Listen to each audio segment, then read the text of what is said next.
Vacationing or going on holiday is super fun, but if you're not careful, it can get out of hand pretty quickly. What I do is I use this budget tracker from my phone, and all I have to do is log my transactions each night, and it will automatically calculate how much I'm spending for each category, how much the total is without hotel, and then I see exactly how much I've spent each day to make sure I'm staying on pace with my budget. Updating it's super easy. If you're on a computer, you can simply double click on the date, and it will add the date right there. If you're on your phone, you just need to type the date manually.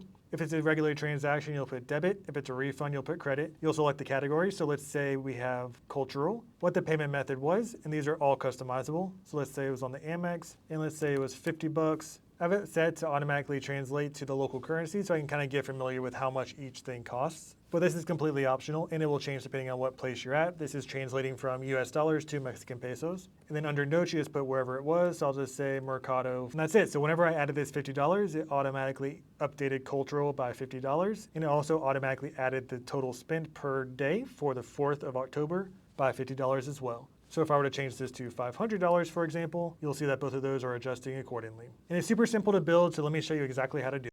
The first thing we'll do is open up a new spreadsheet. Then we'll select columns A through I and go to Format, Convert to Table. And you can rename this as whatever you want, but we'll say Vacation Budget. Then in column 1, we're going to drop down, select Edit Column Type, select Date. And this will be the date, so I'm going to put Transaction Date.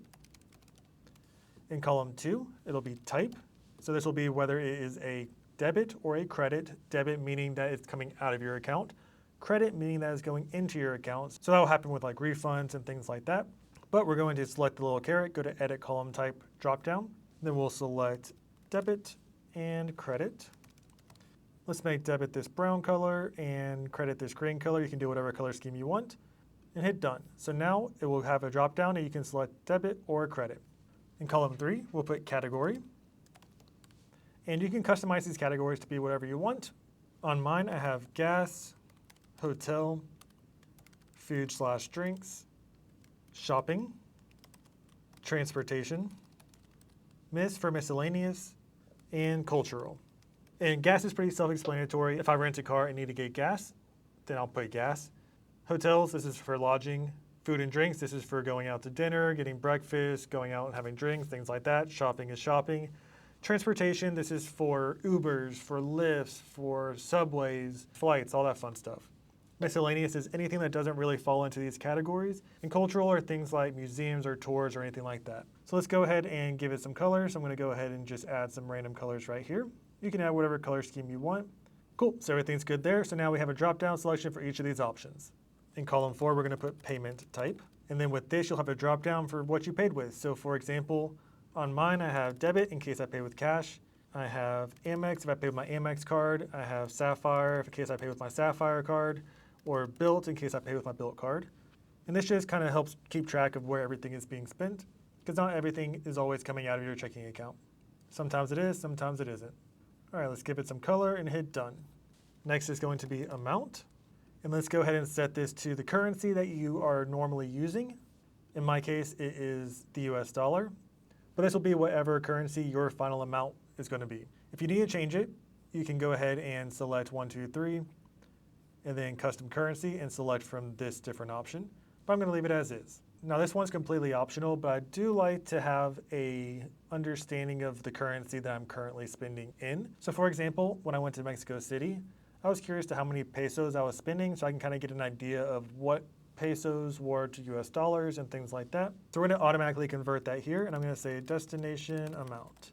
In column G, we're going to put notes, and this is typically used for a reminder of what it is. So I'll put like Uber or the restaurant name or whatever I need to do to remind myself what it is. Or if it's something in cash, I'll be like this place for this item, things like that. And we actually don't need H and I have 2 extra here, so that's all we need. And if you want to recolor this, you can simply click on this caret and go to Change Table Header, and we can make it whatever color you want. Let's make H super small. All right, so before we do this next part, let's go ahead and put some dummy data in. So I'm going to select today, for example. I'll just drag this down. Let's go ahead and put some debits in there. Let's add a couple of credits just for the sake of it. Category, let's put hotel, food and drinks, shopping, transportation, miscellaneous, cultural, shopping, another transportation, another cultural, and another food and drinks. For payment type, let's go ahead and put Amex, Sapphire. Let's put Sapphire for a majority of these since I use that the most.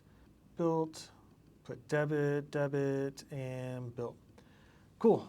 I'm just going to put some random numbers. So we'll say 500, 50, 75, 250, 30, 15, 22, 95, 150, and 66. All right, I'm not going to put all the different places because we don't actually need it. And I'm going to just say places 1 through 10. And let's go ahead and make this visible a little bit better. So I'm going to click on text wrapping and click wrap. And let's format this in the correct size. And then let's make it center. Cool. Now if I wanted to, I can go ahead and set up the destination amounts. So since I was in Mexico, we're going to use pesos. And we can convert this directly in Google Sheets. So we're going to say Google Finance, open parentheses, and then inside quotes, put currency, colon, the currency you want to start with, and then the currency you want to end with. So I'll put USD, then MXN, and press enter. Now this will give me the exchange rate. So from there, all I have to do is multiply it by the amount that I have right here. And this will give me the amount of pesos for that amount.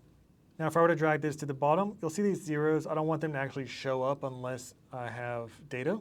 So I'm going to put if, open parentheses, is blank, open parentheses, select cell E2, close parentheses, comma, comma.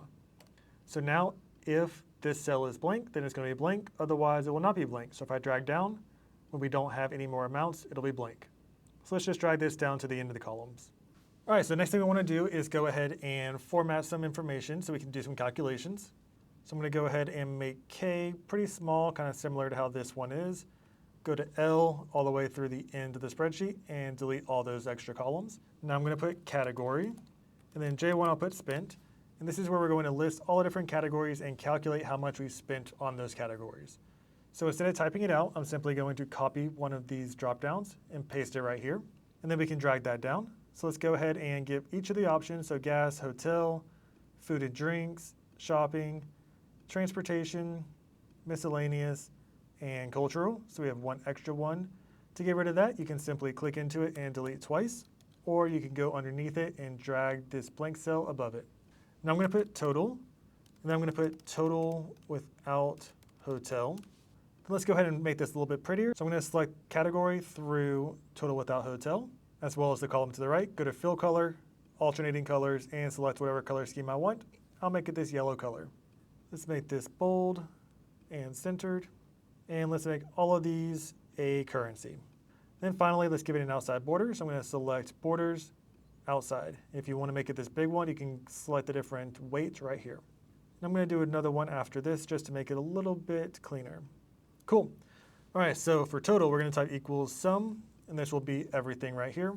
And then for total without the hotel, you can do one of two things. You can either type equals sum and select all this options, close, minus the one that says hotel, and that will give you without the hotel. Or if you want it to be a little bit more dynamic, you can do equals sum if, open parentheses, select all of the different category options, put a comma, inside quotes, put not equal to hotel, in the quotes, and then put the sum range, and press enter. So now if you have $100 right there, you'll see it shows up in one, but not the other.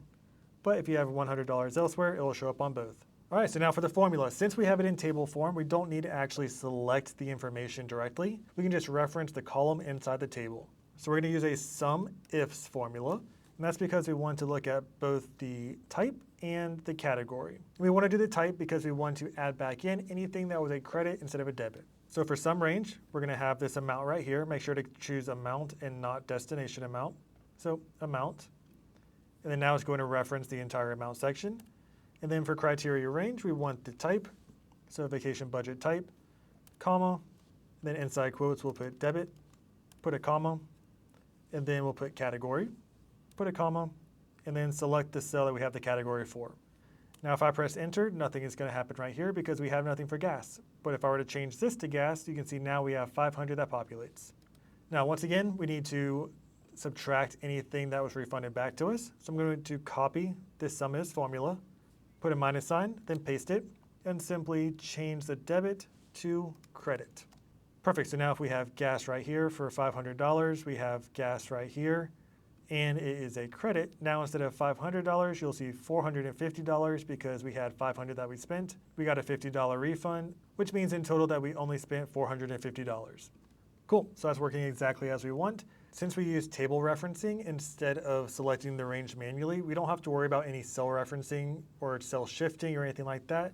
The only cells that will shift is I2, and that's just because we want that to point to the different types of categories. So I'm going to drag this formula down, and everything's good.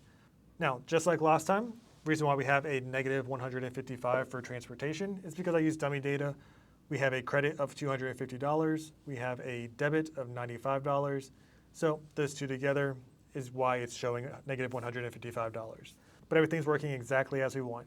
So we have a total, $709. We have total without a hotel, $209. So everything's good. And just for some formatting's sake, I'm going to go ahead and make this kind of this darker yellow color as well and make these bold. And this formatting looks a little bit funny, so I'm actually going to select this little gap. Let's go ahead and go to the alternating colors and change this to go through J8. Hit done.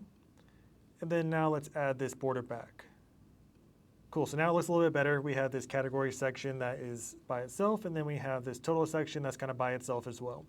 Now down here, we're gonna do a breakdown based off of what day it is. So we're gonna type date, and then spent. And this is gonna be kind of similar to how it was before. So spent, we're going to go ahead and copy this formula right here. The only difference is now instead of it looking at the category, we want it to look at the transaction date. So I'm going to delete the vacation category portion of this formula and put transaction date. So for the credit portion, we need to go ahead and delete the category portion and put transaction date.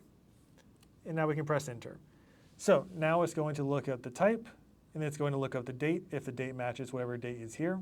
And then it's going to subtract the same amount, but if there's credit. Now you could add each of these dates individually, but instead you can simply type in unique, then type in transaction date, and press enter. So now it's going to give you every single date that's there.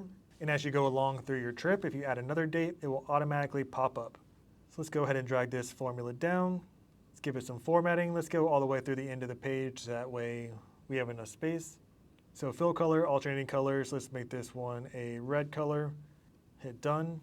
We'll make this bold and centered. And then last thing I want to do is give it a border. So let's go ahead and give it this outside border. And now we're good.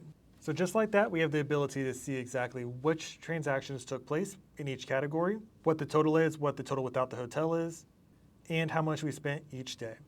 And once we continue through the trip, you can simply log your transactions. And I usually do this every night when I'm kind of winding down in the hotel.